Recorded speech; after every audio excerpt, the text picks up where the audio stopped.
Greetings, Facebook Live. Y'all come on through to Facebook Live and True Love Movement Tuesdays. It is Tuesday, the first Tuesday of September.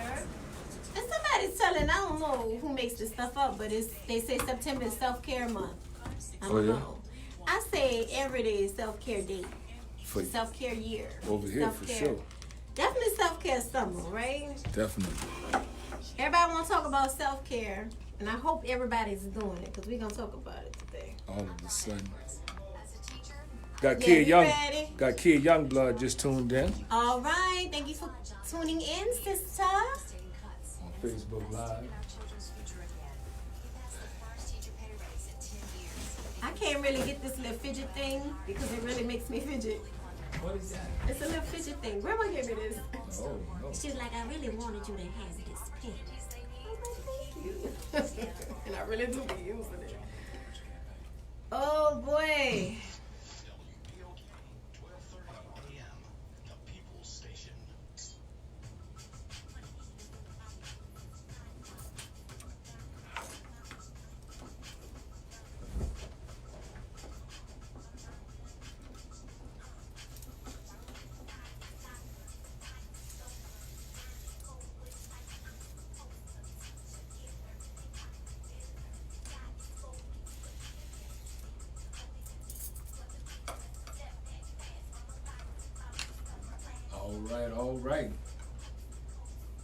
All right. Good evening, family, and welcome to True Love Movement Tuesdays with your host, Brother Shaq. And Mama Fiyah. Dropping them jewels, yeah. What's happening, Mama Fiyah? Oh, man. Busy. Right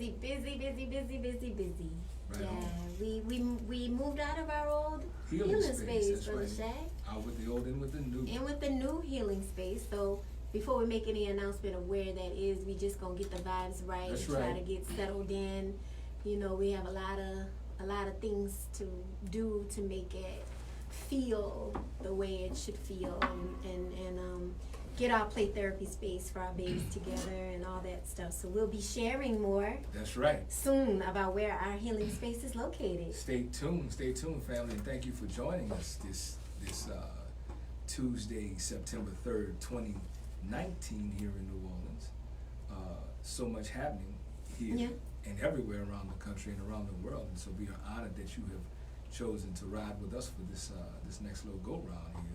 So many choices, so many things to do, and we know that in so many ways to connect. And so if you're listening to us on your AM dial, 1230 AM, you can also get us on www.WBOK1230am.com on the web, as well as the WBOK 1230 AM app available in Google Play and in the App Store. So, how are you, Brother Shaq? I'm fine. I'm doing fantastic. I love that. Fantastic, man. I've been out there getting some sun today. Oh, man. I mean, you know, it's a little bit hot in some places, but, you know, I would much rather that than be in some room without windows or some stale, stuffy, you know, office building or something like that. You know, something about being outdoors, Mama Fiyah. Oh, yes. You know, so grateful for that experience even. So, and shout out to our Facebook Live family. Simply like True Love Movement on Facebook, and you can join us here live in the studio. Shout out to Tracy Elizabeth, who's joined us, as well as we got Key Youngblood and my sister, Princess Ngondu. You know, I want to shout out my sister Tracy Elizabeth for being a model in this year's Curve the Runway, which happened on Sunday. And so just want to shout her out for her bravery and her courageousness, but also like living healed. You know, if you know Tracy's story, you wouldn't expect her to be doing so many dynamic things and being in all kinds of like fashion shows and art projects and, you know, supporting with music and Jazz Fest and all these fantastic things. And I just want to just shout her out and thanks for her strength and courage and bravery. She is an inspiration to all of us. And when I tell you she looked so fierce on the runway, I was like, excuse me, princess. She was rolling, y'all. So check out the pictures for Curve the Runway Tracy, if you want to drop some of those in the Facebook Live page. And shout out to Curve the Runway. Right. Just really beautiful about curvy women modeling, clothes specific to curvy women, beautiful women. I think that's always great. Right, and shout out to the brother Manny Urban, I want to say, who took a lot of those shots that I was seeing through social media. Very, very good shots, good captions. Yeah, and thank him too for supporting us. Seems like lately, whatever events that we have, he's been coming and rolling through and being a part of. That and capturing good shots of us. True Love Movement, yeah. Yeah, as well. So brother's doing good community photography that y'all should check that brother out.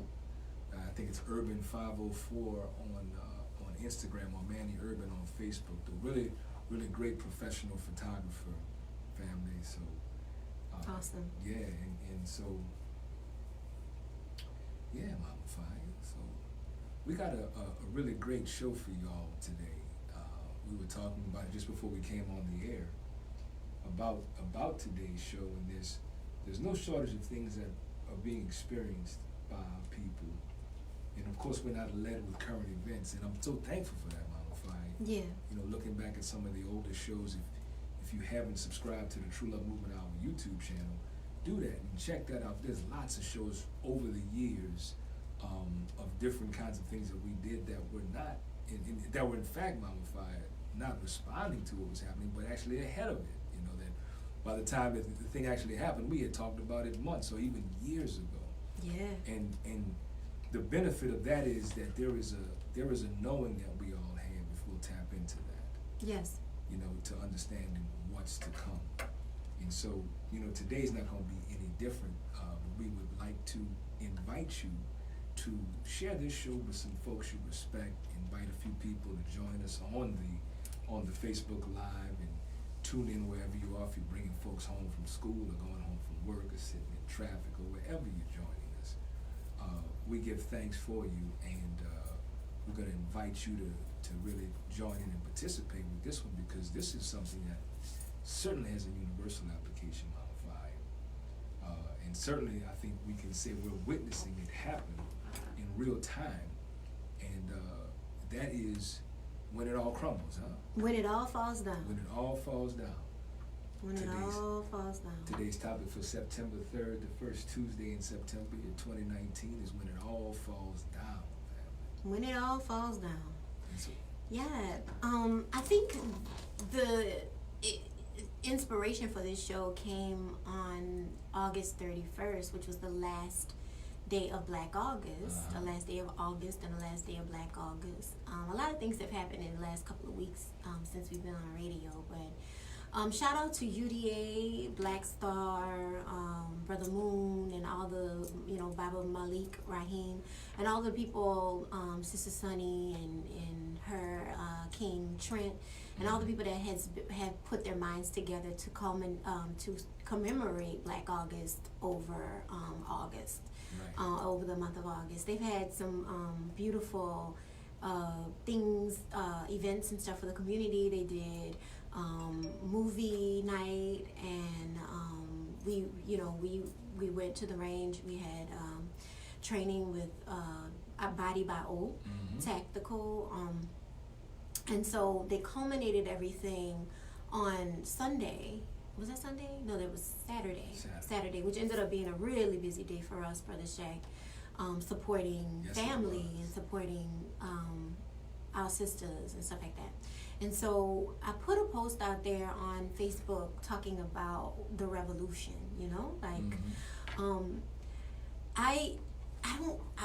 I think my mom and dad were both revolutionary minded in that they named me Ayana. They went back to the motherland to name me. They always poured into our, my siblings, and me and my siblings, being proud to be Black, and being strong minded, and loving our people and all those things. And so it was instilled in me to understand that our people needed special care, love, that it was it was something good and beautiful to be Black. Mm-hmm. And so it was natural for me to kind of fold into this type of work, specifically for our people. And I have to say that my brother Mike Molina, shout out to Mike Molina, he's a brilliant brother, brilliant mind. He's my little brother. He's 18 months younger than I am. And so he went up to the Bay and worked for the Ella Baker Center and became like, he was already like doing work in the community and that kind of stuff, but he became this really, community-based mind and heart. And so he connected to Blackout Arts Collective, which is a group of Black people who were also artists who were using art as a tool to dismantle the prison industrial complex, amongst other things. And so they came down to New Orleans to do a part of their tour, and immediately absorbed and really got my attention about the work that they were doing. And so I started the Blackout New Orleans chapter, Blackout Arts Collective New Orleans chapter, and that was the beginning of my work. Mm-hmm. That's how I started in quote-unquote revolutionary work. I don't really like using that terminology because I think it's been romanticized and kind of overused. It's been people make stuff up and call themselves a revolutionary. I don't know how much I like about it. We could talk about that as well, but I started it became a snowball effect in my life. It started writing political prisoners, connected to my sister too, Tueri Jones, who is my sister for life, who kind of got my mind right real quick because I was thinking that it was enough to write poems about political prisoners and to write poems about the stuff that our people were facing, the stuff that I was facing. Right. And she was like, oh no, that's only part of the work. And so she helped, get my mind right and help me understand this work from my heart. I mean, she had us doing rallies and marches and campaigns, all kind of campaigns, signing petitions and voting and going to the courthouse and all that. She had us doing all that. We were going to prisons and doing all this beautiful work. And then I kind of just, I found myself wondering why wasn't it working? Because I was doing so much of it. I was taking my children out there. We were sacrificing time as a family. We were really pushing hard, like really thinking, well, yeah, this is the lick right here. This is gonna make things move. And so it didn't. And then in my mind, I was just wondering what would, because this doesn't work. Obviously, this doesn't work. Blackout had a lot of problems. I found to have problems with my comrades, or whatever you're gonna call it. We were having like real shallow type problems that we couldn't push through in order to get the work done. And it became very apparent to me that when I studied, because I did a lot of studying, when I studied how the things that my elders, elder comrades and people who had done this work were saying should have worked. It should have been working, but I didn't see any proof that it was truly working in a way that was really moving our people. And so, talking about the revolution, just like this romanticized notion, how do we get there? And to me, what I found over time and being gifted True Love Movement, because even though I was doing all of this beautiful work, I was still struggling internally with self-esteem issues and like parenting issues and loving myself issues. And I realized that I needed to stop and get myself together. I needed to stop all of it, get myself together. And so, I did and did the work and was gifted True Love Movement. At that point, that True Love Movement would be, the personal, the guide and the support for the personal liberation, what I call it, the personal liberation. Right. I believe liberation and revolution are two totally different things. And I think when we know what revolution is, we know that it has not happened. Right. It has not happened. And, when we think of revolution, for real, like, the heart of it is about dismantling all that we know, you know, and you can do that. A personal revolution, I believe, has happened to me, Brother Shaq. You know, I mean, I'm not the same person. I have done a complete 180 from who I used to be. That's right. Even though who I was, I feel like I was born this spirit, but I had to get back, you know, to, so I guess maybe 360. I don't know. No, that's not right. I don't know. But a complete turnaround, yes, was had, and I believe that can happen. But when we're talking about revolution, we're talking about political systems. We're talking about all the systems, society. We're talking about government and all these different things as well. So I think we need to be clear. Just like, you know, we had that show about the conscious community, and we want to be clear. That. Yeah, I think we should put that on YouTube for sure. But we need to be clear that it's more about conscientiousness. If we want to be 100% right and exact about what we're talking about, no revolution has happened. No. Not the one that we are waiting for, you know, and you can't wait for something like that. You have to do it. You know, a revolution isn't something you wait for somebody else to do for you, you know. And so we're connecting to the current events that are happening around, like all these crazy violent things, these scary things that are happening. You know, Amazon on fire, and you know, the things that's happening in Africa and all around parts of Africa, the things that are happening to our indigenous brothers and sisters, our red brothers and sisters, things, you know, things that are happening to the children, quote unquote immigrants, and all this stuff, the mass shootings and all these different things. We're talking about today, when it all falls down, how you keep your head together. Mm-hmm. How do you, in the midst of it falling down, keep your head together? And so you were making an observation that some of what we're seeing is that people aren't really keeping their heads together, Mama Fiyah. Is that what you're saying? Is that there's a little bit of loose out there, on the loose. Oh, yeah. In response to some of the things that are just occurring. Yeah, I think so, but I think it's all a display of it all crumbling down. I think it's a display of these things happening right in front of our eyes. Mm-hmm. That systems and just energies that have been in power are crumbling right in front of our eyes, and this is what it looks like.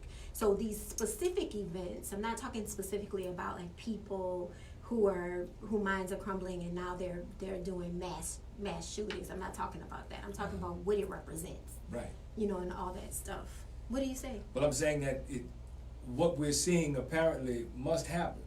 Yes. That's the point. That's a hard thing to look at it with, and that's not speaking from a defeated standpoint. You know, in my work with black men, a lot of what we talk about is being able to arrive at acceptance without acceptance feeling like defeat. You know, and that's a different kind of thing too, because oftentimes when folk accept something, they're totally just resigned to the idea there's nothing I can do, so they say, you know, we say it is what it is, you know, but that's not a very powerful feeling. It's just, you know, what can I do? I can't do nothing, so I'm gonna just leave it alone and just let it be. And that's not what we're saying. That's not all we're saying. We're just looking at the trajectory of the way things have been going, particularly in America, but we see this happening worldwide. Yes. We're just keeping it local to America, and even drilling down local to Louisiana, and even drilling down local to New Orleans. You know, it's rough in New Orleans right now. Very. You know, and it's been rough in New Orleans for a very long time, even before Katrina. But Katrina was a significant point. It was a marker in time. And since Katrina, there's been a different kind of momentum that have spurred all kinds of other things like the impact of those things, like the charter school movement and those kinds of things, and all of the things that end up being attached to that, and the way gentrification is so pronounced, and that the local people are powerless or seemingly powerless against it, the way the political process has not kept the promise that the our elders had inferred that it would to many, to many people. And so there is a different thing that's happening. And as a result, we'll have to have an authentic response that isn't the cliche or the rhetoric of the past. You know what I'm saying? There's new eyes on this thing, and I'm excited about that, Mama Fiyah, actually. Mm-hmm. I'm actually excited that we're looking at things differently, and we're having different kinds of conversations, and we're moving away from the what black folk need to do stuff. We're moving away from that. We're moving away from we all got to get together and do the same thing. We're moving away from that. And I appreciate that folks are starting to think, independently and then interdependently, because I think we're at a place right now where the cosmic energy is saying to our people that there's this personal, individual work that we must do, this conscientious work that we must do, that we cannot sidestep, that will move us to the greater interdependence, move us to the Ubuntu that we all talk about. But that won't happen until we do the personal self-discovery work, whereby we can actually fit better with our people. Because some of us, Mama Fiyah, by how we're doing it, we aren't quite fit really to be with folk. We're sometimes a little more dangerous, a little more disruptive on occasion. What she said. Oh yeah, I agree. But part of our socialization is that we must connect, and we must, we think that love, we think that comfort and all that, it comes from outside of ourselves. Right. And so we're constantly trying to be around people when we're hurting ourselves. We're hurting, period, and we're hurting ourselves and each other. Right. We're dangerous, and that's what you're saying, right? We're not really fit to be around each other because we don't even realize that the hurt is just oozing out of us onto everybody else.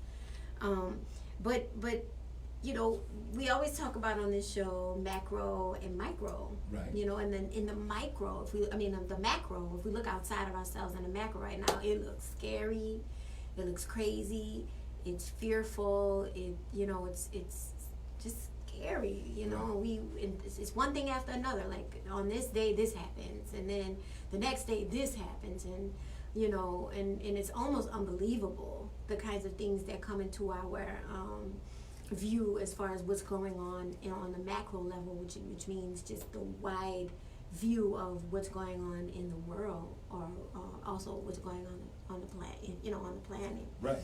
But then I'd like to ask the question, we can see how it's crumbling, we're right. looking at it and it was like, ooh, whoa, but then I'd like to ask is, how are we crumbling? Right. You see us crumbling too, individually. Individually. Definitely. And this is the micro here. Mm-hmm. How are you crumbling? And if you realize how you're crumbling, you'll realize that it's supposed to happen. It's gotta happen in order for things to be new. In order for things to be new again, in order for things to be well again, in order for things to fix itself and go into balance again. And that it could look scary. It could look really scary and be scary, but it's actually natural. And just the way things have been built, and who knows how long this is gonna take. But so I'd ask that question: how are you crumbling? Right. Well, I think thinking about that personally, and again in our time of 9 and 4 and 5 and whatever, and transition and transformation, I think there is a rebirthing sort of spirit, if you would, energy. I'll just say energy that's definitely out there for those of us who are willing to grab hold to it. That there is. All of the indicators are saying that what has been done cannot continue that same way. And I guess what the crumbling part is watching that happen and then birthing something new. Yes. From that new and unknown, because it apparently we've gotten very acquainted with how things have been to so much, and I'm talking about, again, going back macro from a collective standpoint. We've desensitized to the mass shootings and the police killings and the mass incarceration and the criminalizing of poor people and the corruption in government and all that whole history of that. It's just normative at this point. So we're not really upset about that anymore. We're not really marching or pushing or that like we've done all of that, and as you said, that hasn't produced for us these results that we would consider to be the promise of our elders. So now we're looking at what's ahead and saying, man, what are we going to do? When you look at America is looking very, very different now in terms of the people who are in America. You've got the gentrification, which is like on 10 or 1,000 everywhere, all over the country. The gentrification is happening, and simultaneously while that's happening, the so-called proverbial white people, the white population, is dwindling. And so the white population is dwindling, and its trajectory is that by the time you hit 2050, that there won't be a significant or substantial white population in America. And 2050 isn't that long. Also, between 2040 and 2050, the trajectory is saying that black folks will be at zero wealth. So that's a whole other thing that's happening with regard to the trajectory of things. Wow. So these are things again that's happened. These things are already underway, and then we're looking at poverty, and how in places like New Orleans, where poverty is 53% and poverty is growing around the nation, there was said that there was a recession that was happening in the U.S. economy. That was also recently reported, and then. On top of that, when you look at the proliferation of poverty and also the criminalization of poverty, the fact that white so-called the white population, let me just say the white population comprises is like 45 million of the people who are poor are white people. Here in America. In America, 45 million. Black people only make up 9 million people who comprise poverty. So you got there's about 54 million people who are in poverty in the United States, and black folks only make up 9 million of those. So there's something that's really happening that's impacting white America in some profound ways, and many of the things that we're seeing happening that we've been seeing for many years now in the news, they're amplifying and what have you, are very consistent with a crumbling, and so it's like we're seeing that crumble, and our people are also crumbling in the same way. How does it go on a plantation with the enslaved African brother said when the slave master was feeling ill, and he said, "We sick, boss." You know what I'm saying? So other folks are in fact crumbling. All the indicators are saying that it's crumbling. Now, yes, it's happening slower, and our people have already and always been suffering here in America, but now all kind of people are suffering, and it's starting to look very, very different. And so I'm looking at that and saying, some of these things we can kind of sidestep, because those are not our things. Those are other people's things, and they need to happen, and we need to let them happen. And we don't have to protect other folks and prevent that from happening. I would say everything need not be prevented. Those kinds of things must happen.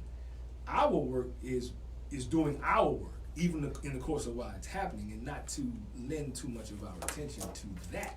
Oh man, that's difficult. It's so difficult, on so many different levels, because when we see and this didn't hit media until it hit social media, but they were talking about the man that was killed by the police. He was ambushed, I guess, and murdered, and they're saying that he had a weapon, but he didn't, and all these things. The same story. Same story. And Brother Shaq, if you'll pull up his name, just to give him the right Definitely. honor. you know, and it's like a broken record and it's playing over and over and over again. And how do you tell us how, you know, how could you say to not pay attention to that or not, you know, take it to heart? You know, our people are very loving and feeling people, but the thing about it is that we gotta realize that unfortunately and fortunately, you know, these things are happening as part of the crumble, you know, and you know, in that case, some people would say, well, this always been happening. This always been a crumble. But I believe the crumble can happen for many, many years, you know, before it's done, you know, before the time. And I'm not talking about the Armageddon, you know, I'm talking about an ability to create, you know, our own. If we're just talking about black people here, ability to really have a chance to create, you know, equal footing, and not really equal footing, but just as far as we are concerned, as far as our people are concerned,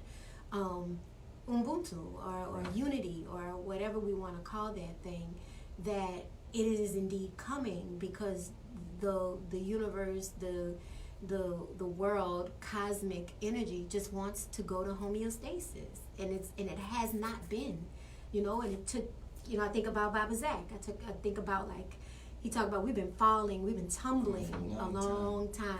We've been tumbling a long time. He says even the ancient Egyptians were tumbling. Right. Because that type of worship, the type of, like, a lot of time and energy placed on things and the way we looked and that kind of thing. Though I'm talking about ancient Egypt here. Right. Guys, don't get mad at me. A lot of people say, you know, ancient Egyptian ways are the ways that we should. And we learn Kemetic yoga, which is, you know, ancient Kemet's yoga. But Baba Zach says they were tumbling back then. Yeah. They were tumbling back then. And the answer is within all of us to find homeostasis in ourselves. Everybody's off balance. Everything is off balance, and in a way to get back to balance, the earth, the world, the planet, the universe, all of that will make it happen. Will make it so, and it's scary. You know, it's scary. It's happening right in front of our eyes. You know, they got people. Brother Shaq, on Saturday, we went to 2 baby showers. Right. There are people who are having children in the midst of this. The baby's still coming. Still coming. Why, you know, the babies are still coming, but then on top of that, there's the mortality rate. There's the maternal mortality, maternal and infant mortality rates that are also part of this crumble that are happening, that is happening. So, you know, it's about holding on. Right. But what do you hold on to? In a time of crisis, in constant crisis, what do you hold on to? You hold on to yourself. Right.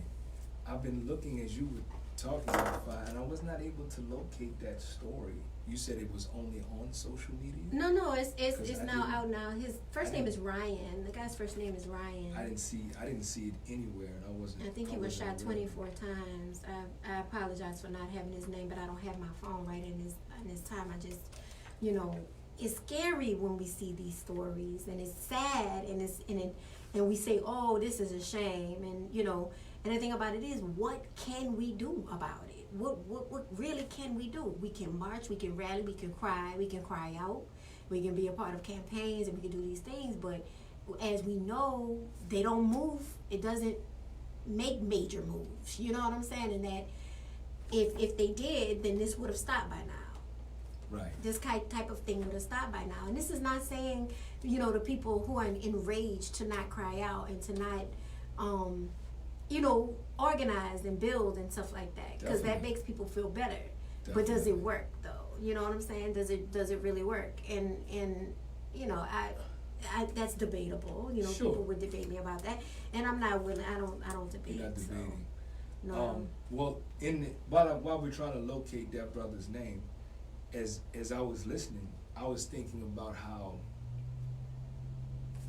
our ability to measure and qualify what works in something working has also been challenging for our people, because our standard it's not our standard, but the standard by which things are measured, the lens by how all of that goes is still rooted in the way white folks do what they do, the way the dominant culture does what it does. And so, like, we are accustomed to and socialized into imposition.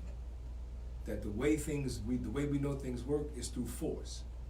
Is through forcing people to do this and forcing people to do that, because we have been forced. Yeah. We have been forced from August 22nd, 1619 up until today. And so we've been forced. Yeah. So we've not moved and acted on our own free will. We don't know nothing about that. We've been forced. And so our understanding of the way change comes about is through force and through violence. And since we are not changing things through force, through physical force and through violence, we're not sure about what's working and what ain't working and what ain't happening. We're just not certain. So it's difficult to be able to measure effectiveness. And yes, we do a lot of things to try to make ourselves feel better, during this oppression. That's part of the response to it. We're trying to find our humanity, and we find something in being able to produce something and have good intentions and have some good aim and what have you. Yeah. But I hear what you're saying in terms of, have we eradicated these kinds of things? No. I mean, we are not the ones who are, exacting violence on other people. Oh, okay. You know what I'm saying? I thought you were going to say something else. No, we are not the ones who are doing that to other people. So we're trying to say other people just need to stop doing what they're doing. But there are reasons why these folk do what they do. Yeah. There are reasons why people Most are definitely. doing what they're doing, and it's a lot more complex, and there ain't no external force or imposition that's going to make it all stop. There's something that is upset in the hearts and minds of people, and we're talking about people. We're talking about people who are, in America, human beings, mankind alike. There's something that is going on a very primal level, and we're seeing the results of what's happening internally with people. That's what we're seeing. We're seeing the results of what's happening with people. We're seeing those who are in the largest populated group, the dominant American populated group, cultural group in America. We're seeing those folks, feel like something that belongs to them is slipping away from them. We're seeing that happen. And a lot of the activities that are coming out are related to that. And we got to be able to make that connection, Mama Fiyah. That's what we have to be able to make that connection to understand that these aren't just random things and these are not coincidental things. These are part of a much larger thing that must happen. It must run its course. And so we're in a hard place, those of us who are alive in this time. If you're watching the show, you're listening, it's very difficult for us in this time because we're having to witness a lot of these things. Mm-hmm. You know what I'm saying? And it even impacts us, some of us, on a personal level as well. And so yes, and I like to talk about how hard these times are because it feels really hard, but it's not like when our ancestors, our elders and our brothers and sisters back in the times of being enslaved, they were dealing with a crumble of sorts then. They were dealing with losing everything, losing all sense of self and all sense of identity, back then. But I would never compare what's going on now to then, but it's the same type of thing, So when I asked the question, how are you crumbling? I just got to answer it myself. So, starting in January, you found it good. Because I was wondering why you didn't pull out your phone. But, yeah, I was. Talking about myself, starting in January, I've been feeling something happening with me. Mm-hmm. Nothing, no mental thing, just more like I feel kind of heavy, just a little heavy, and pushed to release some things to feel lighter. Right. And in radical ways, and I'm not going to share specifics, but I have had so many transitions happen within the last year. or the last, all of 2019, the last 9 months. And so I've had my own personal crumble, my own personal having to let go of things, even though I didn't want to. I didn't want to let go or release certain things, but I had to, in order to meet balance and in order to meet homeostasis. And so it doesn't have to be a scary thing, but what we do have to do is respond. Respond in a way that goes back to balance. It's trying really, really hard to go back to balance. I don't know if that makes sense.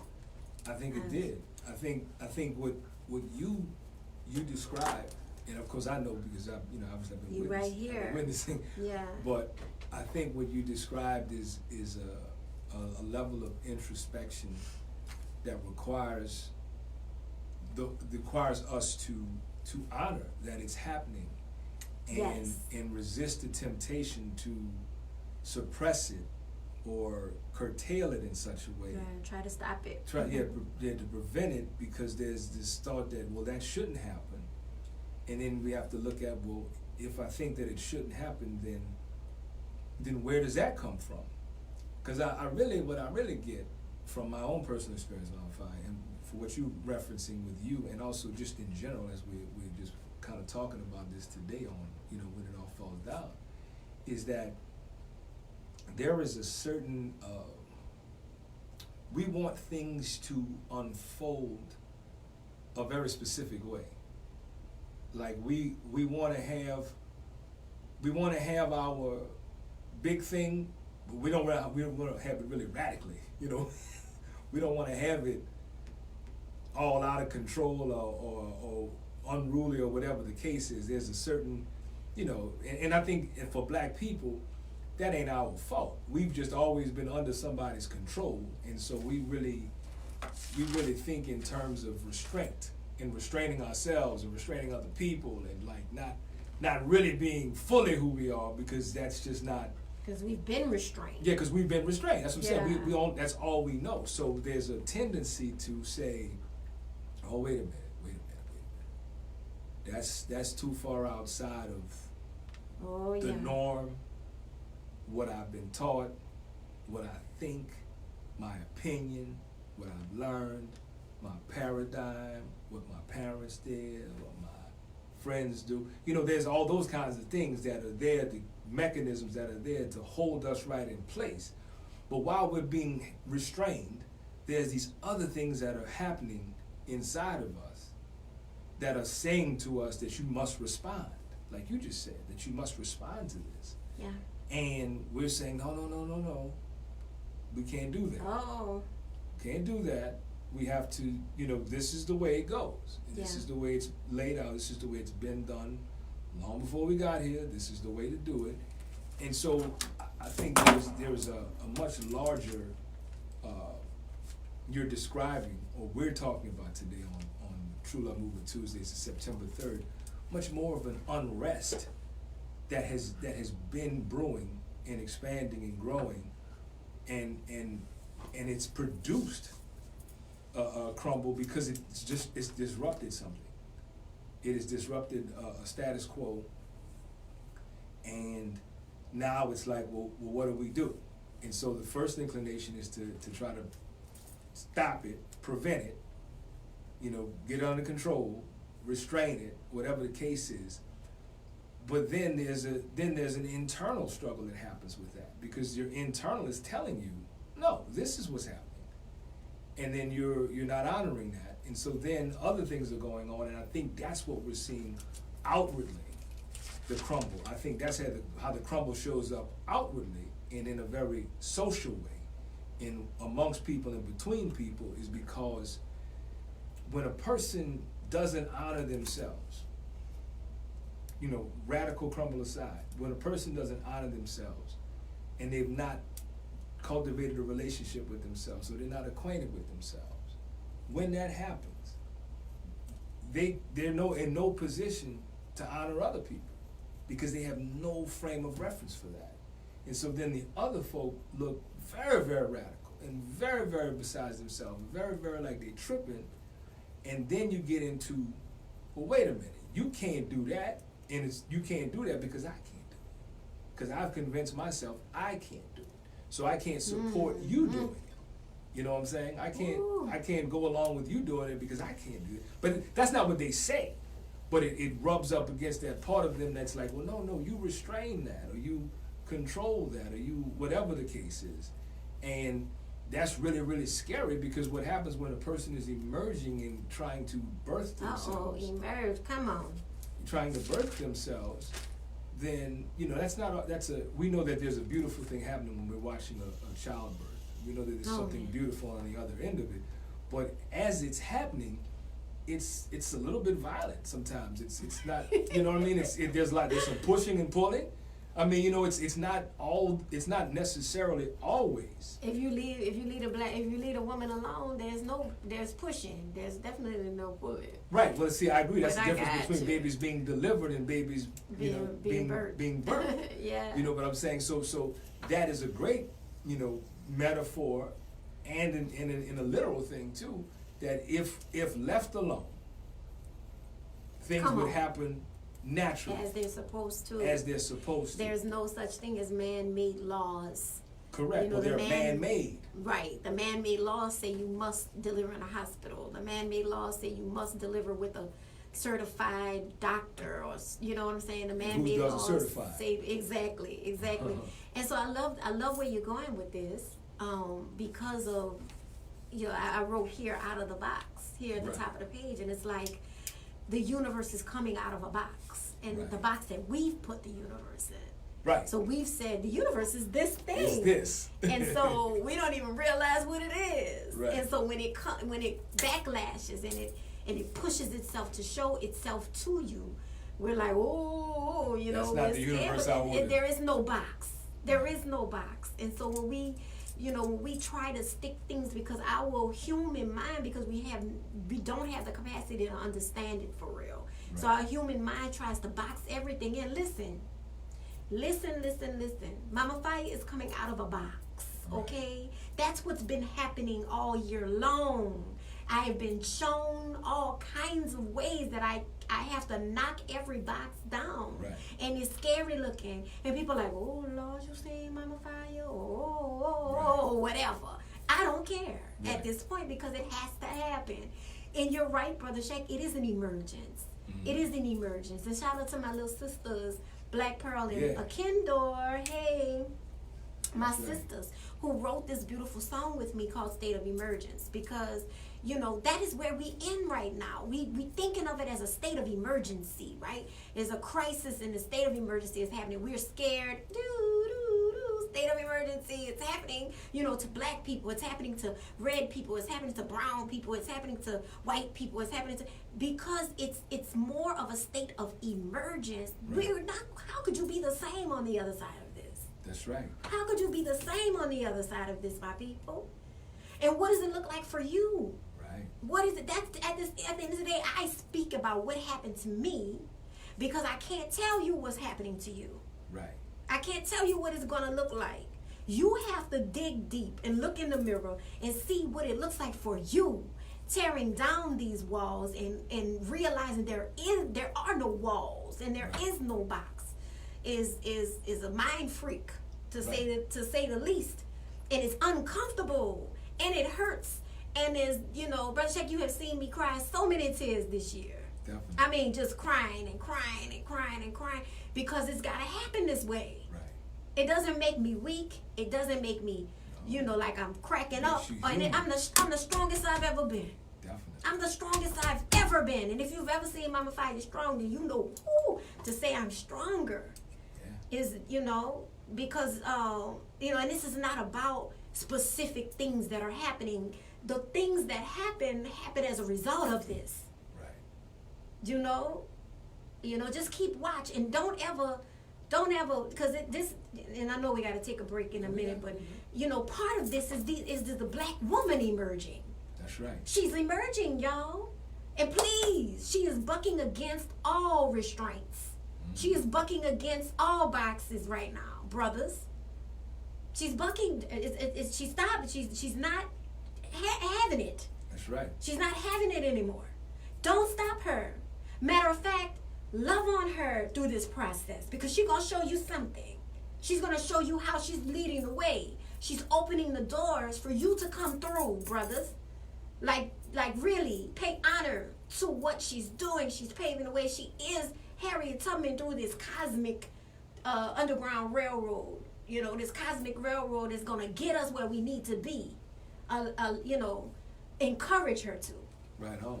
And so we want to encourage you, family, to be where you need to be and that's with us right here on the other side of this break on True Love Movement Tuesdays for WBOK 12:30 a.m. Real Talk for Real Times, family. We see you on the other side of the break, family. Wholeness. Wholeness. All right. Oh man. Oh man. It's one of them shows today, Facebook Live. Yeah.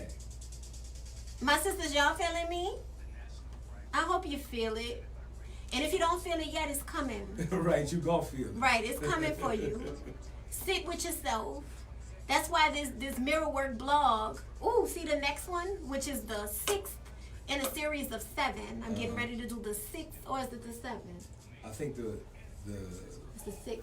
the 6th. This is the 6th. is coming up because the 7th is really going to be a culminating kind of thing. But the 6th, no, we just did the 5th, right? The 6th is going to be about the divine feminine, about the emergence of her. We need her. She's been missing. Yeah. She's been underneath everything, you know? And really, part of this issue is when we think of the universe, and I know we shouldn't genderize everything, but when you think of the universe, what gender is she? Right. When you think about the planet, what gender is she? Earth. You know what I'm saying? This is about the divine feminine, y'all. You know, lots of it. There's a lot of blood and there's a lot of fire. You know? Right. There's a lot of water. There's a lot of earth. This is not rocket science here. A brother and I were talking about that today. He said that. He said, you know, man, I've been able to shake off this whole religious shackle that I've been on, you know. That's part of it. That's part of the crumble. He says, he was like, you know, because he was talking about, he and his wife were talking about, he was like, well, you know, how does God, he said, everything that I've ever seen produce anything that I know of was female. He says, oh man, he says, how does God be male? He says, I don't understand that. He says, it's not that I'm God is no gender. There is no gender there. But the brother was bigger. The brother was working his way. I mean, like I said, you know, they got levels to it. They do, yes. So his first interaction was to, you know, examine the religious dogma and ideology that he's been socialized into. And he just arrived at it. It wasn't any kind of propaganda that was being, he was telling me, I wasn't telling him. He was just telling me. Yeah. And he was saying that, he said that just doesn't sit with me, man. And he wasn't knocking anybody else. He was just saying, for me, that does not resonate with me. That I don't go along with that. He says, so something has got to be going on here that I'm not all the way fully aware of. You know what I'm saying? And I was only saying, because as you're talking to the sisters, I know there's a thought about, you know, and we'll talk about that once we get back on the air too, but you know how the mention of the sister, the black woman in her emergence, you know, and then the question about, well, what about, you know, the black man and the black man this, because there's this presumptive adversarial relationship that we've been socialized into that we don't really analyze. And as a result, you know, we kind of stuck in those same little, you know, those narratives. And so I'm just sharing that it's bigger, it's so much bigger. Yes. So much bigger than that. And that our ability to even process that, in order to do that, we have to do some personal work in order to do that. That's what I'm trying to offer, something in the way of practical applications. Just as there's a gradient to this, that folk ain't able to just necessarily jump into it and embrace the whole thing. and be like, yeah, because it don't resonate with them yet. But if you'll really be a critical lover of whatever your socialization is and start to analyze it and interrogate Critical. it, It's about, yes. you'll find out, well, now hold on, wait a minute. Where did that come from? Hold up, wait a minute. Because we'll be thinking that we created a lot of these things, you know, like a lot of folk who got opinions and thoughts and ideas will tell you that this is my opinion, this is my thoughts on it, and that's cool. But before you had those, they were somewhere. So you got them from somewhere. Where did they come from? They didn't come from, they didn't emanate from you. And so it's just the challenging of that into trying to locate who you are. Oh, wow. You didn't know that? Man, that's out of sight right there. Facebook Live family, what y'all say? Please. Chime in and share the show, y'all. It's one of those ones where I'm on fire. And Brother Shaq is on fire. Because there's some things that we gotta know. There's some so that we don't walk around fearful. Right. So we don't walk around scared. Because when you walk around fearful, you're walking around locked into your lower energies, your lower self. You know, this is an emergence of your higher self, and it's ugly and it ain't pretty, and it hurts and it's uncomfortable, but it's gotta happen. That's right. Sister Tamara Prosper was saying, trying to fix major problems, especially nationwide and worldwide, is overwhelming. I focus on what I can hear, even at home. Yes. I build my children and husband. I build my family and friends and neighbors. I refuse to allow the continued purposeful evil to impede my ability to shine light. That's what it's about. Shining that light as brightly as you can get it. That's right. All right, family. Welcome back to True Love Movement Tuesdays right here on WBOK 1230 AM. Real talk for real times. This September 3rd, 2019, here in the studio live with Mama Fiyah. What's happening? Man, you know, the break was good with our Facebook Live family. It was. Because we on to something here. Definitely. And we could feel it, you know. We could feel the energy of it. About like when we walked into the radio station space, you know, it's feeling like normal, kind of benign or whatever. Mm-hmm. Is vibrating up in here right now, you know, and it's because this truth is emerging for all of us to hear, and it helps us during this time. Oh yeah. Because this time we wanna be scared, because it is scary. And it's hard, you know, hard times, it's strange times for us. But if we can lift ourselves from that space, then we could be more present in what's going on. Right. Be more present in the messages that are coming to us via these things that happen outside of ourselves. Being more present in the messages of the macro to inform what's going on in the micro. You know, so that when we look in the mirror, we have work to do. Right. You know, so yeah, can you read that again, Brother Shaq? Can you read? In just a moment, I'll respond to something. Yeah. So Brother Shaq's working the Facebook Live feed, the thread, and today we're talking about when it all falls down. You know, and we're talking about the crumble that is happening. On a micro level, and as well as a macro level outside of ourselves. I think about the chickens coming home to roost. I think about racists just coming out of the woodwork. I think about pedophiles coming out of the woodwork. People hurting children and all these things. I think about the immigration thing and the government and all these things. I think about the mass shootings that are happening. I'm thinking about the black man. His name is Ryan Twyla, I think is the name of. Can you pull it up, Brother Shaq? I think about Brexit internationally happening. If y'all don't know anything about Brexit, please take a look at what's going on in Ryan Twyla. Yeah. He was unarmed inside a parked car when Los Angeles sheriff deputies approached LA and fired 34 rounds. This happened on August 15th, I think. The video of the entire incident was happened in 50 seconds. Was as shocking as many police brutality cases that have gone viral, but the killing of the 24-year-old father of 3 barely made the news. I wonder why. You know, and so yeah. That was facetious. The brother's name is Ryan Twyman, you know, Rise in Power. Rise in Power, and say his name. You know.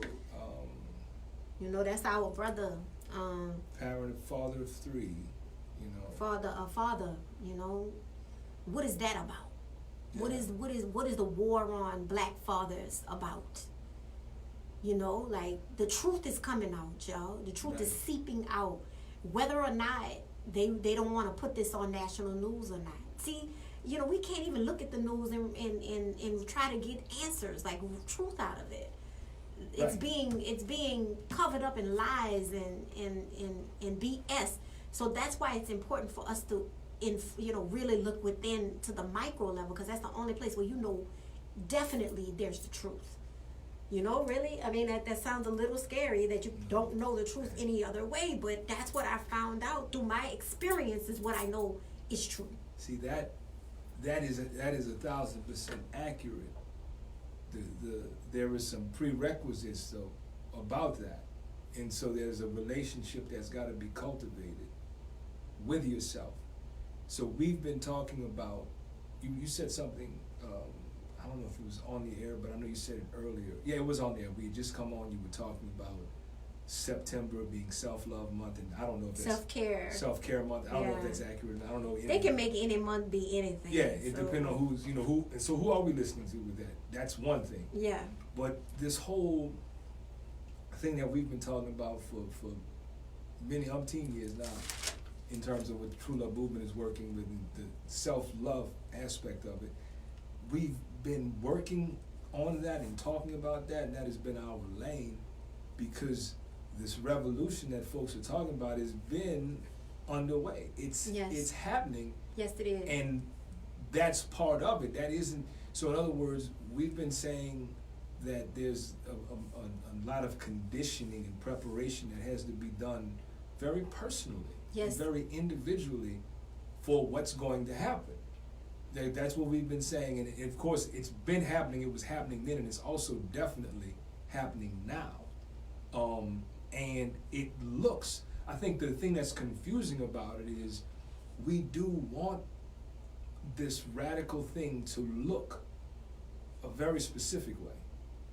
And because it's not looking the way we thought it should look or the way we thought it would look, we're perhaps not even seeing it. Yeah, and that's what I think is happening, yeah. But even though we're not seeing it, doesn't have anything to do with the fact that it's not happening. It's just like a tree. It's like a tree that's been growing, and underground, those roots are spreading. We don't see that. We just see the tree every single day. But those roots under the ground are growing exponentially. What we'll see is the concrete toe up. Like we'll look again in 6 or 8 months and see the concrete toe up. Well, it didn't just get toe up when we saw it. This was the result of that root growing and growing and growing out of sight. So I think that's kind of what has happened. We're looking for, and we want to see something. I'm not sure what we want to see, but I think in our head, though, and perhaps in whatever grandized or fantasized or romanticized, alluring socialization fairy tale thing we've been sold, we really want. We're thinking we're going to see something a certain literal way, and so we're missing what's there because it ain't showing up like we think it should. That's right. And that is, what we're saying is, perhaps that's true. So we're saying, had you looked inside, had you looked inside of you to see what was happening, because that'll tell you. Now the deal is, you ain't fixing to do that if you haven't really been cultivating an authentic relationship with yourself all this time. Man, we've been pushing it though, Brother Shay. We have, and you can't push nothing on nobody. It's okay. And we get that, and so we've never imposed, and we cannot know what we imposed, and we're not. This ain't hitting nobody over the head. We're just saying though, had you checked with yourself? Because this definitely is scary, even if you've been checking with yourself and look, because it's like, now it's here. Now it's on me. Oh man. I mean, so it's still a scary thing. But guess what? It ain't gonna kill you. It's going to be uncomfortable, but it won't kill you. And if it does kill you, it was time to go anyway, because right, at some point it's time to go anyway. So there's nothing really to be afraid of. Not really. I mean, it's not all fun, and it's not all likable, and it don't all sound good or feel good. It won't all tickle your ear, but it is a very necessary part of your personal growth and development. But it also makes your relationship with joy that much stronger, because it's like all of this pain is happening, pain. So when there is joy, there is a celebration, there is gratefulness, there is gratitude for the joy. Like, gratitude, man, let me tell you. Right. Yes. Like, when it comes and comes to, when God comes to show God's face, or God's work, or God's power, or God's ability to create joy in the midst of pain, say thank you. Definitely. Be grateful. Asante Sana. All of those beautiful things, because how else could we know joy? How else could we know the fullness of joy if there were not pain? And now there's so much pain, and there's so much trauma, and there's so much bloodshed, so much fire, and so much water, and so much all these different things that it's coming to make you see the joy when joy appears. When babies are born, you know what I'm saying? When babies are born, like, so people talking about, my son is 20 something. He'll be 24 soon. And he was talking about, like, how young people his age are talking about they don't want to have children, because why would you bring children into this world? Which, right. Hey, I get that, and I understand that. But there needs to be a celebration of when children are arriving to this planet. Because when we celebrate and we say, thank you, and thank you, Mama, for bringing this baby, for being a vessel to bring this baby, then we love them differently when they're here. Right. We think of them differently when they're here, instead of, oh, Lord, you pregnant, and right. and oh, why you did that, and what's wrong with you? Celebrate when a woman is pregnant, when a black woman especially is pregnant. Celebrate her. See what you can do. How can you help? Can you rub her feet? Can you offer her some food or some water or some support? Can you say, Mama, thank you for bringing this baby onto us, welcoming the warriors onto us? Because we not stopping. Black people not stopping. We're not stopping coming into this world, because this is ours. Right. This is the place. This is our planet. This is the place where we show up. Where we've been. Right. For now. And so it's changing. Everything is changing, and you are changing. When you change, you're going toward the highest self. That's why the crumble is happening. The crumble is crumbling down all we knew. Right. All we thought we knew, to get a new understanding of what we know, now. That's right. Does that make sense, Brother Shay? It makes plenty sense. I hope so, y'all, because I'm letting Spirit speak today. So I'm saying it from a place of not thinking. I'm saying from a place of tapping in. Well, we wanna invite our folks listening to tap in and give us a call at 504-260-9265. Again, the call-in number is 504-260-9265 on this September 3rd, 2019, True Love Movement Tuesdays on WBOK 1230 AM. The topic is when it all falls down. We're talking about the crumble here, and we're not talking about it in the ways, I guess, Mama Fiyah, many times it's been discussed, because typically the way we hear about things crumbling and falling down, there's a sadness. If something is falling down and falling apart and crumbling, but we're recognizing that the monument that has been built has been disingenuous. Yes. And corrupt, and not cultivated from our highest good. I think about the society that we're a part of, that some of our folks lovingly say our society, and I don't do that because I wasn't our. When I hear our, I think about our people, and I know our people were only passive participants in the creation of this society. They weren't active because they were restrained. Yeah. And so we are part of a social construct that pays no respect to our humanity, none. Yeah. And that's important to acknowledge that. And I'm saying that just to qualify the reason why I don't say our society, because it's not none of ours. It ain't none of mine, you know. But I do recognize that I was born into it, and I'm living in it, and I've been socialized in it, and that many of my ideas and ways of thinking and being have been shaped by it, and that those things are in fact corrupt, and they have therefore corrupted me, and it has even placed limitations on, you know, not real limitations, artificial limitations, but limitations on my thoughts about what's possible because of the socialization and the way the society is constructed. It's intended to perpetuate itself.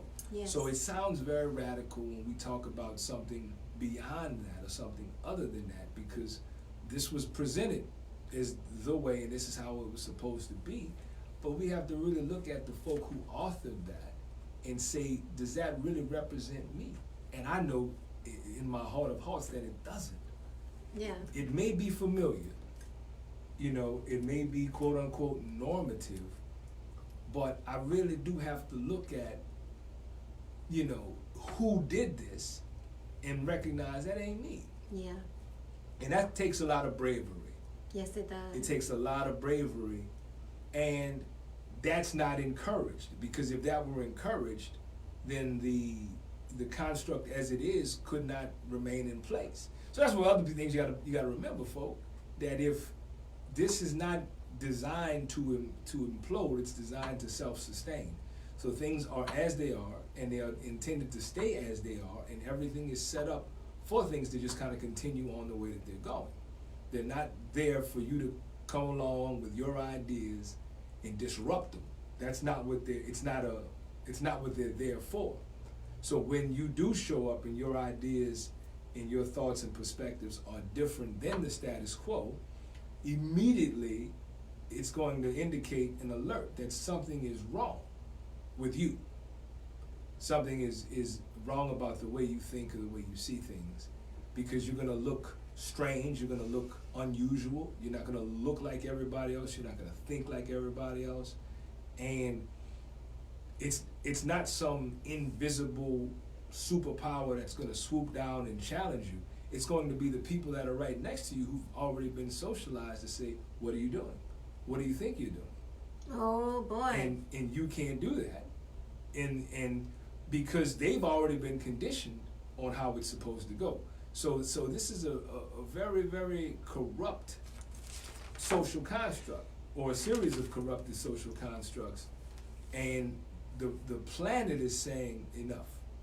The Yes, planet it is is. saying. Yes, it is. The planet, we know, we say Mama Earth, you know. Yes. This is Mama Earth. Mother Nature. And so, or the Metaneta, when folk want you to talk about ancient Egypt earlier, like we're not departing from that.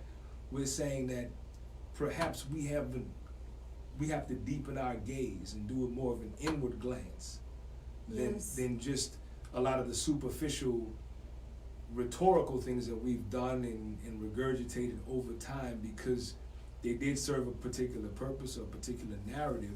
However, it's been very transactional and not at all transformative, because we are still talking about the same thing.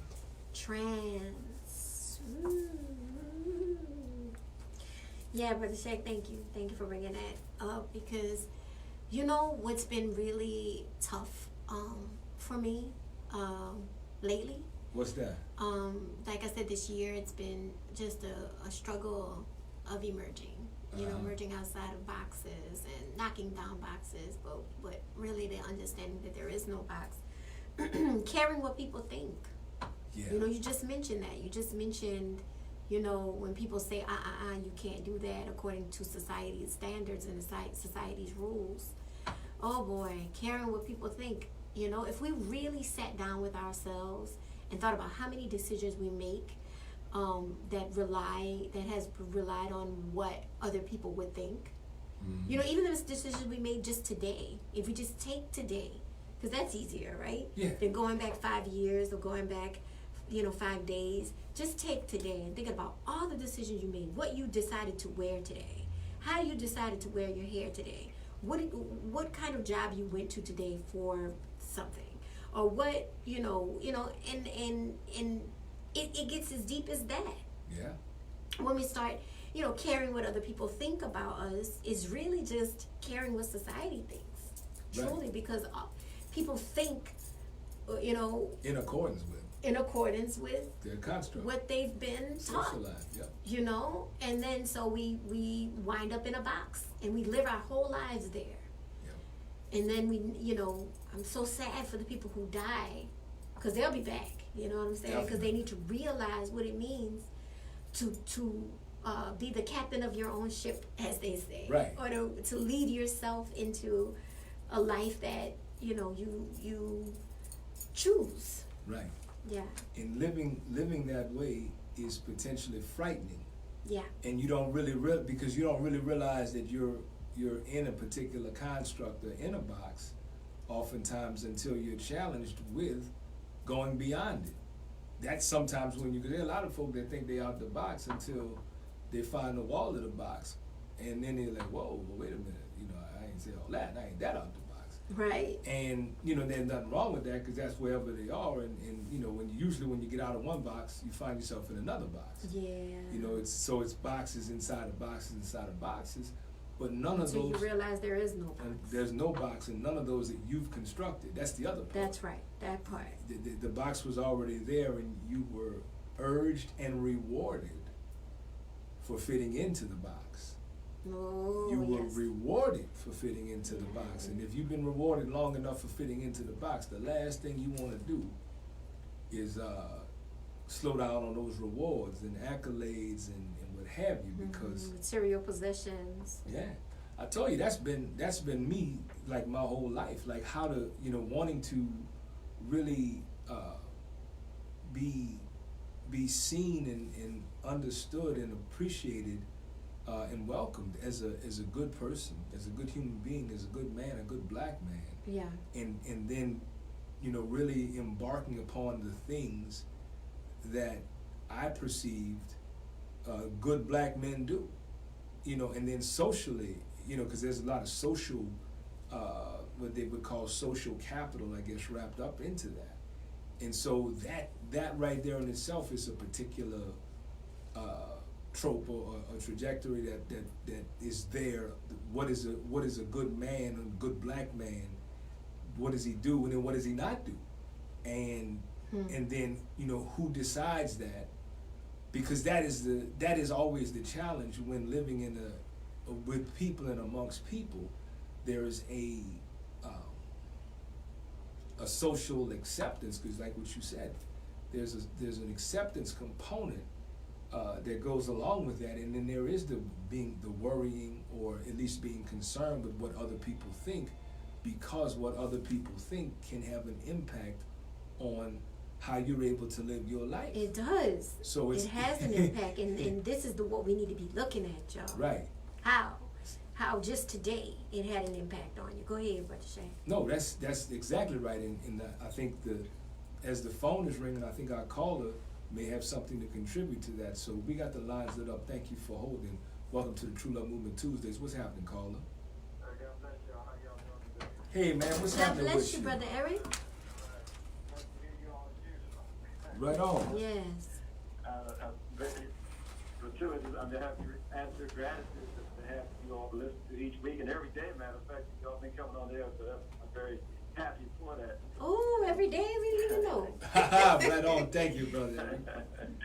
And but sometimes life, Satan, however you want to phrase it, will throw so many trials and tribulations that we have to actually hold on to that gift of the attitude of gratitude.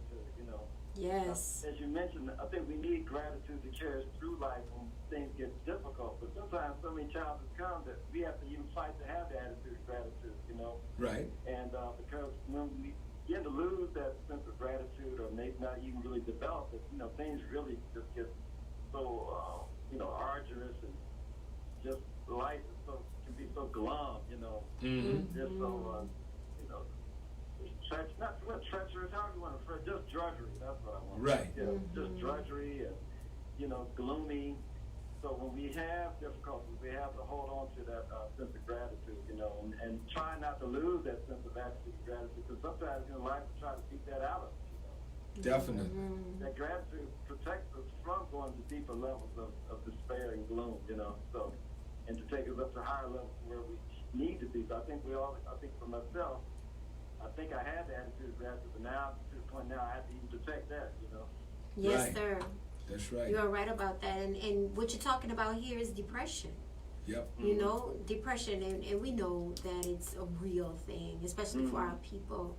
But even anxiety as well, and these things are stealers of joy, and it's stealers of, when we don't count our blessings. And that sounds cliche, but when I was at my worst, as far as depression and anxiety was concerned, it helped me. And it wasn't so much I'm gonna count my blessings, but it was more like, what is working right now? Because it felt like nothing was working. But I had to say, I'm up, my heart's beating, I can move. Right. My children woke up this morning. I had to get that minute in order to make it through the drudgery and make it through those times to say, I have been given this gift of life, and I'm going to do something different. I'm going to do something with it today. Right. Sometimes when I get down, I just think about what some of the young brothers just go through. I was looking at a show last night, ATL Homicide, or Homicide ATL, I forgot. But, the thing is that, these young brothers, 15, 18 years old, have robbed and killed somebody. Their life is gone now. They receive life 20, Life plus 20, life plus 25. I mean, this is age 15 on up. I said, man, I'm just really blessed not to be in that situation. So I can very easily end up in what they're doing right now. So that always brings me back to earth, Oh, yeah. Definitely. Man, because I'm saying, and no telling what goes on in prisons. I mean, we all know what can happen once you go in the prison system, rape, whatever else. So that's a whole other set of trials and tribulations. You're looking at life, and you got to protect yourself. You got to protect yourself from rape, whatever it might be. So all those things always bring you back to earth in terms of things are as bad as I think they are, and things can definitely get better. But sometimes we just get so absorbed in what's not happening, And it's understandable, but we can't afford to stay stuck in that spot, though. Yes, you're right Well, about that. Brother Eric, you said something now that made me think. When you said they won't have no kind of life. I wonder in terms of perspective, and I think that's what happens. Maybe they didn't feel like they had a kind of life, kind of life, which allowed them to be a little more ready to do high risk or higher risk things. Right. And I just wanted to lift that up too and acknowledge that, sometimes that's what gets people to places to doing desperate stuff, is because they already feel like, man, I ain't got nothing to lose because it's already been so bad for me. Particular for the youngsters so early in life, if all they know is doing that kind of thing, in which many of them do start that off 9, 10, 11 years old. You know what I'm saying? And so that is a compounded tragedy, because then after all that, as you said, then you're doing life in jail plus 20 plus 25, and so there ain't no redemption for you with that. And something is terribly, terribly wrong when we take a 15-year-old and we put him in jail for life plus 25. 15, you don't even know anything. I think about my son who's about to be 14. He's not clear about rules, about I do my best to teach him about all that stuff, but it's not a reality. Developmentally, he can't understand fully what that means to do a crime and go to jail for life plus 25. There's something wrong. There's an issue to fix if they're 9, 10, 11, 12. You know what I'm saying? These little ones doing this kind of thing, that we just don't throw away our babies. But of course, this is the system. This is the system, that we're trying to destroy and construct back into a human a place that where humans can be. Right. Right. That's true. So too, you mentioned the system. You know, I know some of the music some of our youth are subjected to listen to. You know. Oh man. And it's not about upliftment. You know, it's just about again destroy or be destroyed. You know, just a lot of dangerous types of lifestyle that some of the music promotes that they listen to. You know. Terrible. And I'm not an expert on Earth, Wind & Fire. I think Earth, Wind & Fire has a song called Gratitude. You know, just things like that. You know, if we had opportunity to listen to music that was more uplifting, you know, talks about gratitude, for example, you know, devotion, you know, Yes. just things of that we had an alternative to listen to that some of our youth don't have the opportunity to listen to, and like you said, because of the system. You know, the system is designed for them to take in some of that kind of music that is based on destruction. You know, so. As you mentioned, the system is playing this role, and how we respond to it is key, you know. So Definitely. That's right. It's programming. They're programming our young people right in front of our eyes, and those who listen to it, because it's not just the young people, Brother Eric. No. We find people our age and older Yes. still listening to these type of this music, these songs, and it's addictive, and they're taken into this way of viewing life. And then you got Mama Fiyah, who whole album is that of teaching, upliftment, and love, and all these things, and can't get a plate, can't get a DJ to spin it. You know what I'm saying? Because it's quote unquote corny, or whatever the case may be, too old, or whatever the case may be. And so when I do see young people, because there are some young people making some really, really great music. So be encouraged, brother Eric, that there are young people who are emerging, you know, into making music that is uplifting and empowering for our people. Definitely. Yeah, we have to promote that. You know, I see some of the young brothers and sisters at the drugstore selling, CDs that are positive messages. And all that. So make sure I try to support them. I think they call it Young Professionals. Young Professional. That's Brother Roosevelt. Yeah, Brother Roy and his tribe. And the young professional group. Yeah, definitely support them, man. So that's what we need, and that's inexpensive to do. You know, it doesn't take $1 million, $1,000 today. You know, it takes a few dollars to uplift our youth and like I said, not just the youth, but uplift the adults also. That's right. Well, we have the power to create something, a different message for ourselves that serves us. And I mean, it's still all that. It's a level. I mean, if you ain't living nothing but that, and you don't feel nothing like that, and you feel discarded, you're gonna talk about your reality. But if you live long enough, then you can experience some other things. Right. And it's something to talk about that too. What we see is the imbalance in where folks are just sending one particular message as though that's it, and we know that that's not true. Right. We're much more complex and fully and complete human beings than that. And you know, when I came up in the 70s, basically, you know, we didn't hear any kind of messages that would talk about destruction. I mean, it just wasn't there. You know, but that's what the basis of a lot of music they listen to now. That's the main theme for a lot of music is based on destruction, destroy. You know, and it's just like a 180-degree turn. You know, you have some stuff out there that wasn't, you know, totally right. It wasn't talking about destroying communities and destroying the person. You know, so that's very true. No, I know I might be wrong, but I can't remember anything off the top of my head. You know. No, I mean, I think you're right. We talk about songs all the time, man. Old songs and how songs were written, and even the difference in using the language in woman and girl, and the differences in that, and the kinds of things. But I don't wanna condemn the young people, only because I also know they're responding to their circumstances. So something happened between the 70s in the 80s that produced what we hear now. That's the thing. So I want to acknowledge that there was some very specific things that happened with our people, and you know, the crack era was a real big thing if we're looking at a pivotal time. You know, and you're talking about pre-crack era, like when we came along, before crack. And we talk about before crack, coming right out the civil rights movement, where our people were proud to be black and had, you know, supposedly integrated, and you know, like it was a different kind of momentum that happened in the crack era. It deliberately took the steam out of that. Yeah, it sure did. And let's get 100% real. Like, we are not in charge of what comes on the mainstream or what is mainstream radio. So Right. yes, young people are talking about their lives, but they also talking about what's gonna get played and what's gonna get them some money too. Right. You know, as well.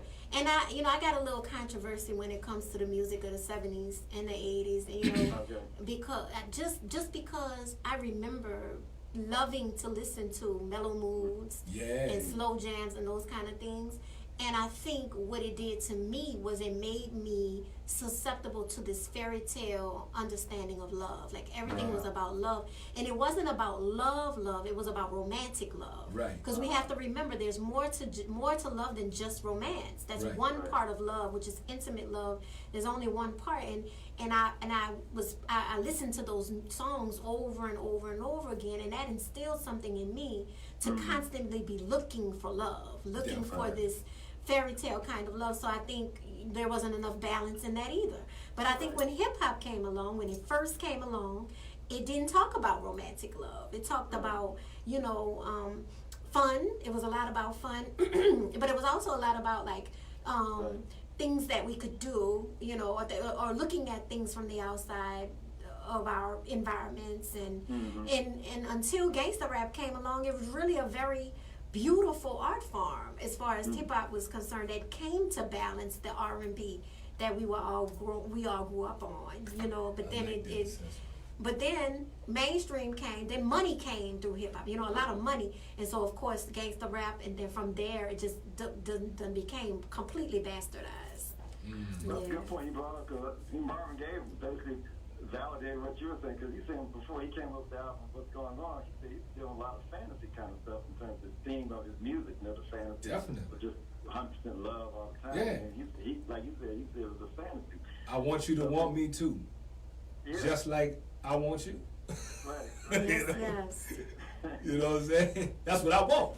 That's right. That's right. It ain't got nothing to do with what you want. Let me tell you what I want. Wars, a lot of brothers, sisters being shot and killed in the war. He said he had to step out of that fantasy life. That's Right. right.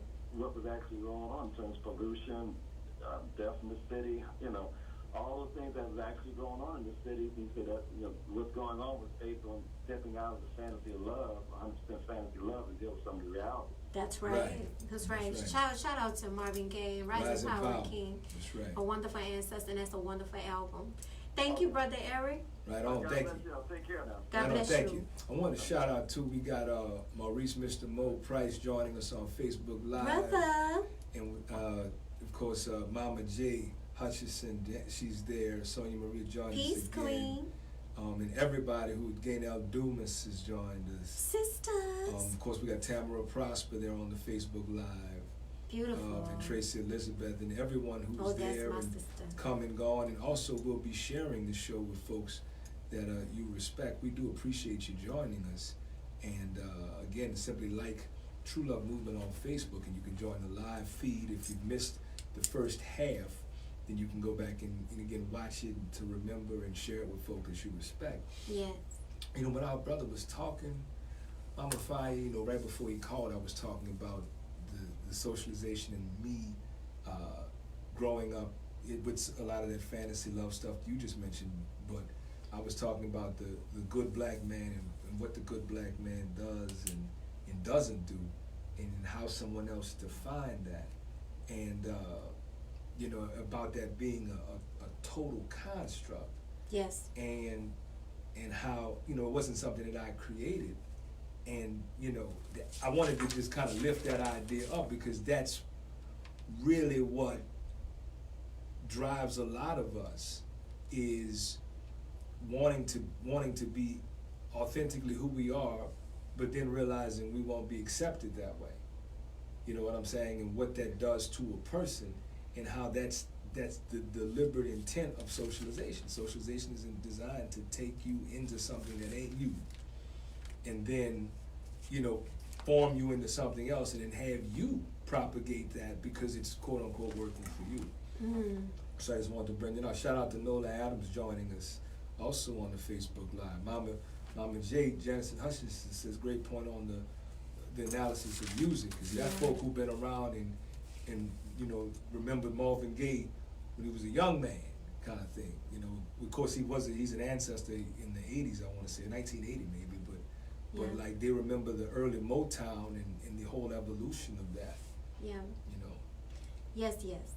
And the real thing is, you know, looking within to see how has it impacted you. Right. You know, I think we can look on the outside because it's so much easier to look at the macro than it is to look at the micro. And that's been really, you know, what True Love Movement Hour has done is always brought it back to us. Right. How is the crumble affecting you?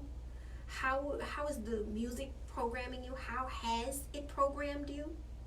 You know, how is the media programming you? How the news and all the things that happen program you? You know, how is it in fact affecting your families? And you know, looking deeply at what's going on with us is going to bring the true revolution and help us deal with when it all falls down. Definitely, because it is crumbling. It's happening. It's We can't stop it. There's no won't stop. stopping it, y'all. Let it happen, especially on the micro level. You know, but right there, that part right there, Mama Fiyah, the young folks say, that, you know, thinking about how the socialization hit me, you know, as a aspiring good black man, lifelong aspiring good black man, and the idea that, you know, and it's not my idea, but it is definitely socialized, this crumble and whatever fallout from this crumble isn't supposed to happen to me. Uh-oh. Come on, brothers. See, that's the thing. That's where the resistance or the denial or the avoidance or the push, quote unquote, push back or proverbial pushback is rooted in, and that comes from the so-called dominant white patriarchal culture of America. It's important that we name the origin of the socialization. You know, Dave Chappelle on his special, you know, we just saw it. Yeah, we did. You know, he was pointing that out about the struggle, essentially, just to paraphrase, about how, you know, white people and in particular white men in the high suicide rate always maintain. That's statistically true, because part of it is they don't think it's supposed to happen to them. So and for black men, good black men, what ends up being a good black man, oftentimes, if we're completely 100 with it, our proverbial good black man is very similar to a functional white man. In terms of what it's seen as. There's a contrast, but the whole good black man is rooted in plantation teachings. It's rooted in, quote unquote, old time religion. You know, it's rooted in that, and so that was handed to our forefathers.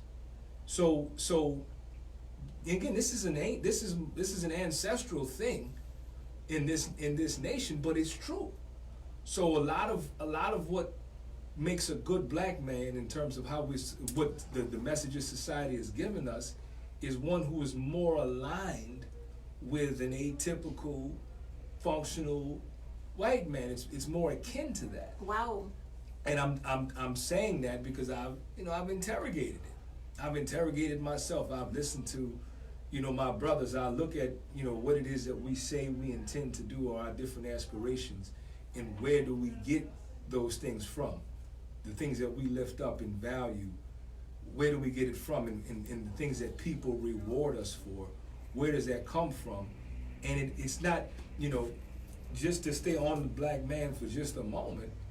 You know, we've said here on, you know, on True Love Movement Tuesdays, True Love Movement Hour for many, many years, more than 5 years, but that in America, the black man in America, and black people for that matter, but as we're talking about the black man, did not define himself. That's right. At no time in history did those men who are now today politically designated as black define themselves for themselves and cause other folks to accept their definition of themselves. That's just not what happened. That's right. So the truth of the matter is, we've long lived up to or aspired to live up to what someone else said we should be, quote unquote, at our best, and that's what right, our best is. Shaq. And so that's a lot, that's a lot to analyze on a very personal level. It's one thing to do it on a social level and talk about the black man and how black men be, but it's something much deeper, much more intense to do it personally. But to be 100, that's exactly where it comes from. It's exactly where it comes from. So Yes. being able to say, move past this shouldn't happen to me, is a place of very deep and sincere and arduous work that if you've not already begun a very authentic relationship with yourself and cultivating and strengthening that relationship, being challenged with this notion of emergence Come on. is going to really, really be difficult, because it's kind of like when folk that play sports. If you don't practice, it's going to be very difficult to turn on in the game, because you don't know if you got it or not. That's right. The warriors weren't made on a battlefield. They were not. And let me say, Brother Shaq, you sound like an expert at this, and I know that it's because of the writing of your book that's coming out, Resolving Rape Culture. That's right. Yes, I just wanted to. You want to say, plug the book a y'all, little bit, I wanted to plug the book, but also Yes. all this hard work, because it's an internal struggle Ooh, that yeah. you've had to put onto paper. You had to articulate and put onto paper so that it could be this book, so that it can inform black men everywhere. Right. Everywhere. That's where True Love Movement is heading. We're heading to the masses, y'all. That's right. Because we can't just keep doing this one-on-one. And yeah, the one-on-one is good and it works and it spreads that way. But we've got all these messages to the masses of black people who need to hear this stuff. And they need to hear this. They need to read Resolving Rape Culture, this book, and this analysis of the good black man. That's right. And the mass movement building that you're talking about, and not just, definitely for the good black men, but really for all of our people, because it is a look of it is a naked look almost, very, very vulnerable in ways that We not need that. We really haven't done that. before. Of Right. all the books that they say are classics for black people, no one has done that. Well, Well, there's some that have done it's that. being done. I'm talking about done in this way that This is way, giving yeah. information about resolving rape culture, which is a classic book for all us to read. But you putting yourself out there, Brother Shaq, and talking about your own process through this thing. Right. Yeah. It's been paradigm shifting and painful at times. This is why it's taken 6 years or so for it to get to this point, because I've been resolving it. So I understand the process, and I also understand the resistance to processes and the like, because of what we said at the top of the first hour. We live through a culture of imposition, and the normative way is that of force. You force something on people. You sit them down and you shake them, and Yeah. and then for those of us who are politically designated as black in America, we have a history of being imposed upon Yes. and being restrained and not really interrogating or even discovering the truth of who we are. Having to leave our humanity in the soil of the plantation in order to survive that time. Yes. So we are doing many processes simultaneously, and while in America living under the social construct of resenting processes, resenting that we must be a part of a process, because the process is inherently feminine, and that anything that is feminine in America, again, not our society, but anything that is feminine is deemed less than, Weak. That's weak. right. Yeah. and there's a disinterest in anything that doesn't happen in the course of an event or immediately. And so there is a lot of internal undoing that has to occur simultaneously, from the micro Yes. as the macro. So we have not a dichotomous either or, but a both and we're Yes. really being called upon. Our descendants are calling upon us to do this work. our descendants Yes, who have they not are. yet been born are calling upon us to do this work. And so this is a lot to do for those of us who will accept that there is something after us, you know. Yes, yes. So this was a really, really good show. Yeah. And you know, thank you to WBOK 12:30 a.m. for encouraging True Love Movement to be a part of True Love Movement Tuesdays, which is a 2-hour slot.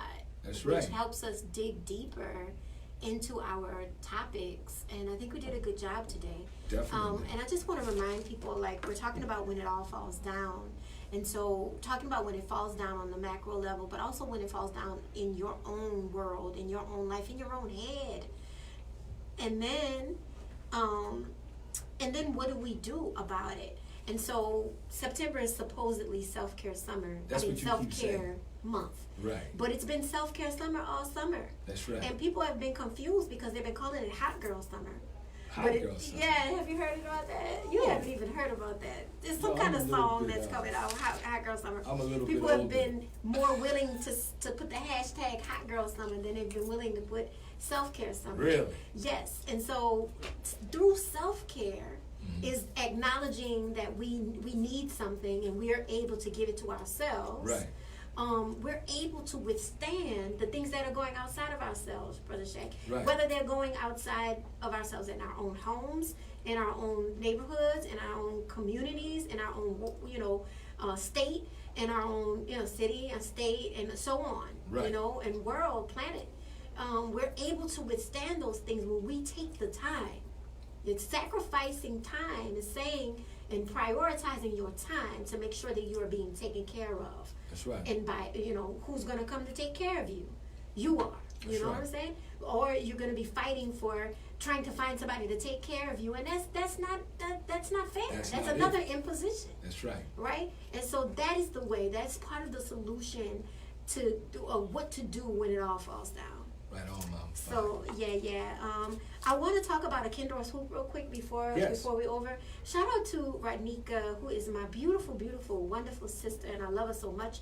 She's getting ready to do a singing and songwriting therapeutic group. And it's happening in collaboration with Takrama Center for Art and Culture, our Greer. dear sister Greer, who is over at the Sanchez Center. And she has programming there. And so she has received this Kindor's Hoop, which is a sing and songwriting therapeutic group about how we process our feelings and emotions through singing and songwriting. And it's happening every single Thursday, starting September 12th at 6 o'clock at Sanchez Center, which is 1616 Caffin Avenue. We're going to try to put the flyer in the thread for Facebook, but for whoever's listening at WBOK, this is a way, like through support systems, through supporting ourselves and supporting each other through this, we can get through it when it all falls down. That's right. And so this is a support group, and it's every Thursday for singers and songwriters or people who are just interested in the process. And so this is a Kindor who's going to be doing her thing every Thursday at Sanchez Center, 1616 Caffin Avenue. Right on. And if you want to know more, you can go to Takrema.com, TEKREMA.com. There's two things Yeah. that those of us who are politically designated as black in America, there's two things we must do. And it is this awakening or reconnecting ourselves spiritually Yes. and creatively. Like, Yes. these are things I know that our gifts and talents have long been exploited by the dominant culture of America. I recognize that as quote unquote entertainment. Since the plantation, our folk been shucking and jiving and trying to be pleasing to the slave master and his family. Not because they were bad people, they were just trying to get a few more scraps. They were trying to live, and it became very transactional. But at our base, we are creative people. This Yes, is we what we are. must do. Yes. Like, we must do these things. So this isn't what you just described about Kindor and what's happening over there to Kramer and, Yes. and even at WBOK. And Even at True Love Movement. And True Love Movement. Yeah. All the places where black folks are doing what black folks do. This is what we must do. It's not about this the is how we're going to commercial get through it. You're right. commercialism, or it's not about even the commodifying of it. It is the fact that this is what we must do to reclaim our humanity. Yes. And so what we're saying to you is honor that in yourself, honor that as part of your truth, and then we want you to like True Love Movement on Facebook.